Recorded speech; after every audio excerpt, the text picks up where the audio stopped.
All right, I want to tell you a little story about this 2008 Toyota Sequoia that belongs to a friend of mine. They were driving on the freeway and the check engine light came on and the automatic transmission oil light came on and the vehicle stability control light came on, and they basically noticed that the engine RPMs were high, and it was basically, they didn't know this perhaps, but it was stuck in fourth gear. And they took it to two different shops, I should say. And both of them recommended new transmissions for something like $7,000 to $8,000. And they asked me my opinion, and we discussed it for a few minutes. And I offered to take a look at it for them, which I have today. I started with a few diagnosis steps. I pulled the pan, looked at the fluid. The fluid looks perfectly fine. And I found the problem. And so I want to share what that problem was with you.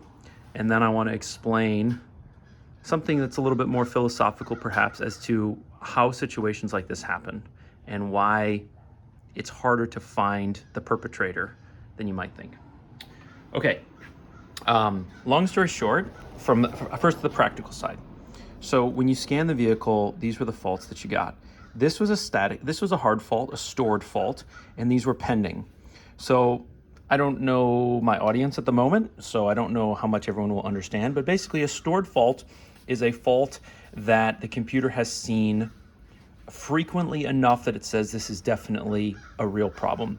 Pending faults are problems that it may have seen once, and the computer hasn't really decided yet if it's a real problem or if it's, let's say, a fluke or a glitch. Okay, so the first one basically says that there's a solenoid in the transmission which has a high circuit fault.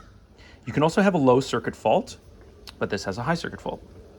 Then you have a fault for component slipping, valve stuck, valve performance, and valve performance. They label the different valves B and D to keep the text short in the onboard diagnostics.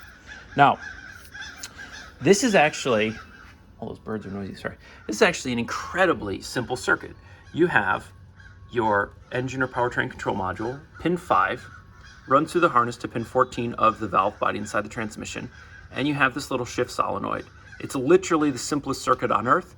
It's 2 wires, and it gets its ground through the bolt that holds it into place. Now, the information that you'll find on ALLDATA tells you that it's supposed to be between 11 and 15 ohms. Now, that only tells you if the electromagnet inside the solenoid valve is working or not. It doesn't tell you about the actual valve itself. So what I found, if you look right now, we're at 14 ohms, but if you heat this up a little bit with a heat gun, it will go out of spec. So let me do that for you real quick, because seeing is believing. Look at that. A little bit of heat, and all of a sudden it goes like crazy. And yes, there's a lot of heat inside of a transmission. So that's why the problem may have not been happening all the time. And that's why when you scan the faults and you clear them, it might not come back right away, but it will if you drive the vehicle and you hit 5th and 6th gear and if it gets hot enough. Okay, so basically this vehicle, which needs a $8,000 transmission, is going to get fixed with a $50 solenoid valve, some fresh fluid, and a filter since I'm there. And all you really need to diagnose this is a multimeter, and it doesn't have to be a good one like this. You also need to have the right mindset, and what I want to sort of help you isolate is to sort of know, where am I going to start here? And there's a couple hints as to why. There's a couple hints as to where you should start. The first is that this is the stored fault and these are the pending. So this is the fault that the powertrain control module is quite sure is there, whereas these are kind of all still sporadic. It's still deciding. That's one hint. The second hint is the fact that this is a circuit fault. So let me explain. If I turn the key on, the powertrain control module can send electricity down all of the wires to all of the different 2-wire solenoids, and it can check the resistance of those solenoid valves. It can do this. It can know exactly what the resistance is. And the specification tells us that it has to be between 11 and 15 ohms. And so if it's higher than that, it can set a fault. Just with the key on, you don't even have to move the vehicle. The engine doesn't even have to be running. And if the resistance is lower than that, then it can do a circuit low fault, which could be something like a short to ground, or the windings inside of this electromagnet could have shorted to one another, and so you have lower than specified resistance. Now, that's the second hint, is understanding how these circuits are evaluated. Now, in order to see that the transmission is slipping, you have to be driving. In order to assume that there's a valve that's stuck, you have to be driving. Same with these faults. So here's what happens. While you're driving, for 5th and 6th gear, the transmission needs this solenoid to actuate to send hydraulic fluid to a particular clutch pack to either engage or break a particular component within the planetary gear set. If you don't know what that's all about, Google it. It's really interesting. So let's say that it does that, and let's say that there's no electrical problem with this. Let's just say that there's a piece of junk in this valve so that it doesn't allow fluid to come in and out. Well, the result would be that the transmission slips. And so you could get a slipping fault. It also has a way to try and evaluate whether the valves are stuck. And it does that by monitoring when I engage the valve, how long until I start to see the different components spinning. Because we have an input shaft and an output shaft of the transmission, the PCM monitors those speeds. And then you also have, I don't know about this transmission specifically, but very often in transmissions you have different speed sensors inside that can measure the speed of the clutch packs and things like that, and the planetary gear sets. So what you need to think about is that long before we actually try and use this valve and look for the transmission to be spinning correctly at the right speeds, we can check the circuit, and that's exactly what the PCM does. And so if it found a problem before you even took off for the day and you were just key on engine off, that's where you should start. Because if you can't even turn on this valve, or if there's a wire that's broken between the transmission control module and this valve, then all of these things are going to be symptomatic. These are all going to happen afterwards if this guy fails to do his job. Now, a solenoid valve like this, what I want you to imagine is I want you to imagine a magnet that you can turn on and off. Okay? So this is a static magnet. You can't turn this on and off. But if you take a coil of wire, and if you take some wire and you coil it up like this, and you run electricity through it, it becomes a very weak magnet. And if you coil it correctly and you add an iron core in the middle, you can make it a very strong magnet. And with that magnet, we can open and close a valve, just like you turn on and off your faucet at your kitchen sink, or just like you turn the valve at your garden hose. And so with electricity, we can turn on and off a magnet, which opens or closes a valve, just like a faucet, and then we can control fluid flow.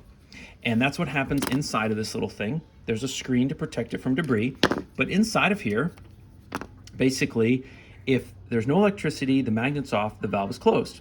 And so fluid can come in, but can't come out.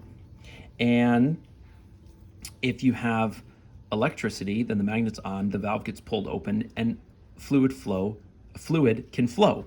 And we use that fluid to push things around, because instead of people going in the transmission and pushing buttons with their fingers, we basically push buttons with hydraulic fluid. Okay, so if you have a Tundra or a Sequoia, and you have P0983 or the equivalent of, let's see, it's P0982, then this is something you want to look at. You can remove this by removing 10 or so 10 millimeter bolts off the transmission pan. You lose all the fluid, and then one little 10 millimeter, you can pull this out and you can test it. Okay, now I want to discuss a little bit about the philosophy and the culture and the dynamics in the automotive world as to how and why situations like this happen, where a couple is recommended a $7,000 transmission when it's a $50 part. So there's a famous phrase you may have heard, I don't remember who said it, that says, never assign to malice what can be explained by stupidity or incompetency. And I would say largely that is what's going on here. So back in the day, in the 30s and the 40s or whatever, mechanics worked on cars bumper to bumper. They worked on the whole thing. At some point, cars started getting so complicated that they had to specialize. And the first area of specialization was transmissions, because transmissions, specifically automatic transmissions, are complicated. Now, sometimes you absolutely know that you have a trashed transmission. It's very easy to see that when you smell the fluid or you take a fluid sample. And so you just know that you have to go to the trans shop. It's a piece of cake. You don't even bother with the standard mechanic shop.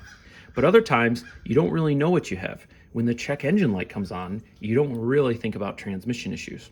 And since the engine can cause transmission issues, you need a normal shop, a non-trans shop, to take a look at the vehicle before it heads off to the trans shop. Now, what happens is you have an issue of incompetency. You have incompetent mechanics at shops. You have incompetent plumbers and electricians and doctors and lawyers and everything else in the world, by the way. And so what happens is they get intimidated by a very complicated component, the transmission, that they don't understand.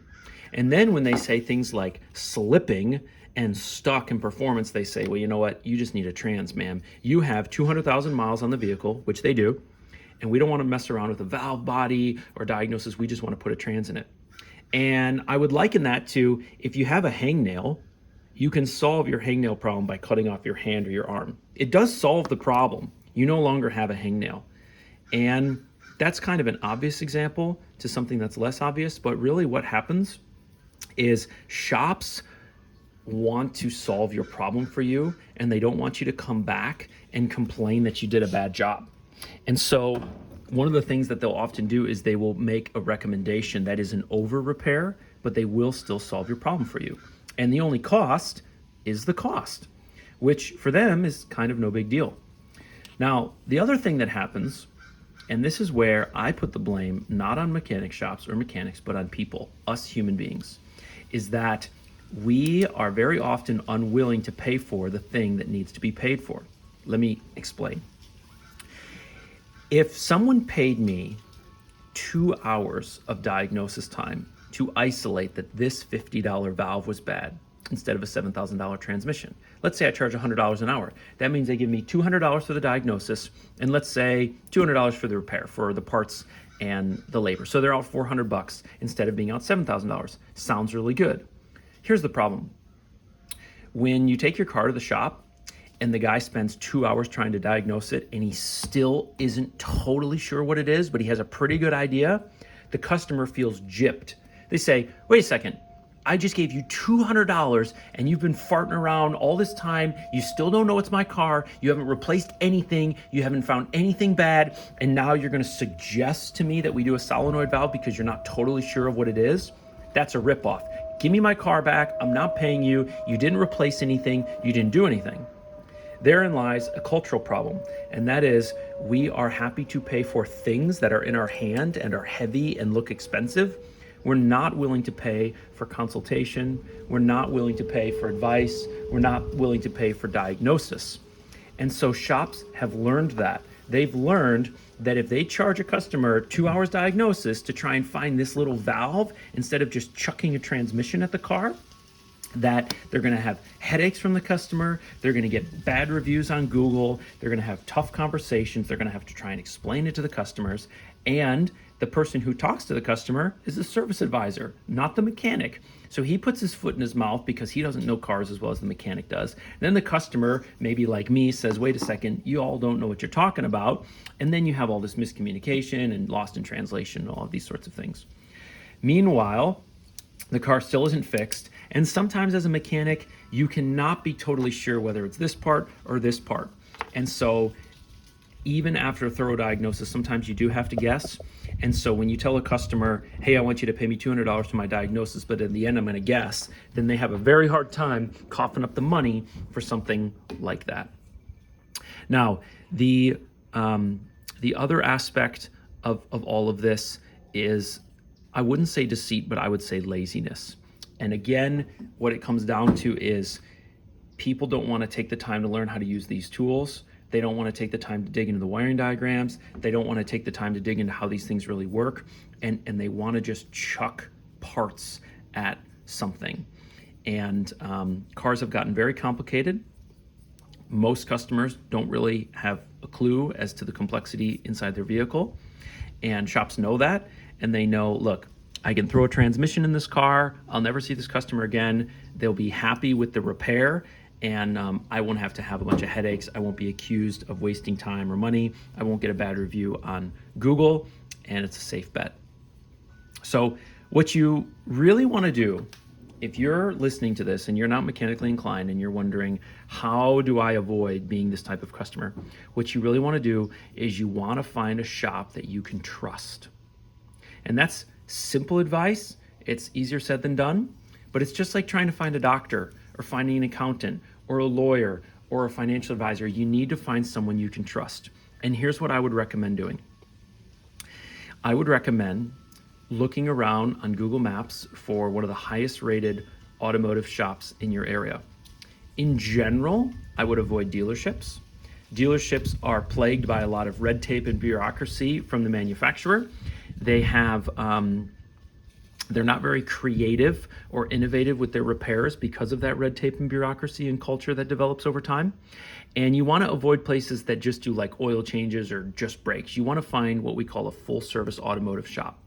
And one way that you could figure that out, once you have picked out maybe a shop or two that has good reviews on Google, is call them up and say, you know, hey, I'm having a issue with my transmission. Do you all do transmission diagnosis? And if it's a oil change brake kind of place, they'll say, no, we don't do that. Sorry, have a good day. A good shop will do transmission diagnosis. Now, they may not do transmission rebuilds. That's normally transmission shop stuff, but they'll do the kind of diagnosis like I did today to find this valve. That's the kind of shop you're looking for. And then what I would do is I would try and get to know the owner. Now, I don't mean take them out for coffee, but ask to speak with the owner. And just tell them the truth. Say, you know, I'm new in town, or if you're not new in town, say I've been here for a long time, but I've never found a good shop. I'm looking for a shop to partner with to take care of my vehicles, who I can trust and who's competent. You know, sell yourself to me for 30 seconds, would you please? And hear what the guy has to say. If he says, hey lady, I don't have time for that. I got a lot of cars in the shop. Well, then move on. But if he says, yeah, sure, I've owned this shop for 7 years and I'm 42 years old and I have 7 techs and they're all ASE certified or they all have associate degrees or whatever, you can get a feel. If you are a person, you have discernment and you can use that discernment to evaluate people's integrity and competency, even in industries and arenas and fields that you don't know anything about. Most of us are not experts when it comes to law and medicine and cars and all these other things, and yet it is possible to find competent partners in those industries to work on you and to work on your stuff. So I hope that that was helpful to someone. I think it's an awful shame when $8,000 transmissions are recommended instead of $50 parts. I think sometimes it is the fault of the shop. Sometimes it's the fault of the mechanic. Sometimes it's the fault of the 500 customers who interacted with that shop before you, and they gave that shop all kinds of hell, and that shop has just gotten to the point where they say, you know what, for these types of problems, we're not going to risk it. We're just going to put a trans in it. It's a safe choice. And so only you can decide what situation you're in, but I would always encourage you to get a second opinion from another shop if you're concerned that you don't have a good evaluation from your first shop, and be the kind of customer who walks in the door and says, listen, I'm going to be one of your best customers this week. I want you to diagnose my problem. If I have to pay you $200 and you haven't put any parts on my car at the end, but you have a really good idea of what it's going to take to fix it, I'll pay that bill and I'll do it with a smile. Please don't throw parts in my car. Diagnose my car. I'll pay for it. I value it. I value you. If a shop owner hears that kind of thing, it's a game changer. He's very afraid of trying to charge a customer money when they haven't done anything and the customer's pissed off about it. All right, folks, I know that was kind of long, a little philosophical. Maybe it helps somebody with their Toyota, their Sequoia or Tundra. Maybe it helps you as you go through life and you get your vehicle serviced and you're wondering why all these shops are out there doing this kind of stuff. I hope that helps you a little bit. Take care. See you on the next one.